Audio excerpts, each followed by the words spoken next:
उनका से तू भंग गया, उनका से तू अभंग, उनका से तू अभंग विठ्ठल विठ्ठल.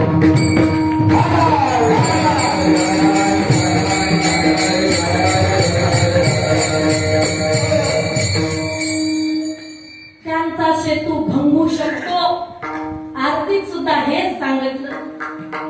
आरती सुद्धा या रामेश्वर भट्टानेच रचलेली आहे. त्यामध्ये सुद्धा रामाची आणि तुकोबारायची तुलना केली. अहो राम हा राम सुद्धा ब्रह्मच आहे. ब्रह्माची आणि तुकोबारायची तुलना केली. तुकोबारायचं पारडं भारी भरलं माऊली.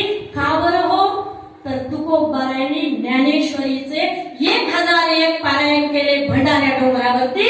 आणि आता तुकोबाराय एक कुणबी होते, आपल्यासारखे शेतकरी होते, एक मराठी होते, मोरे असं त्यांचं आडनाव होतं.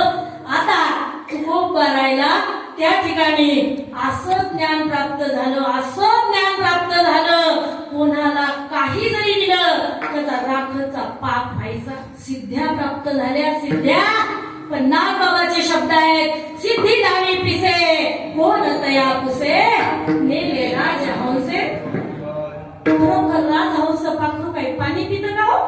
पाणी नाही पितो. राजहंस पाखरू खातो गुंज गुंज चारा, राजहंस पाखरू खातो गुंज गुंज चारा. साधू संतांच्या जीवनात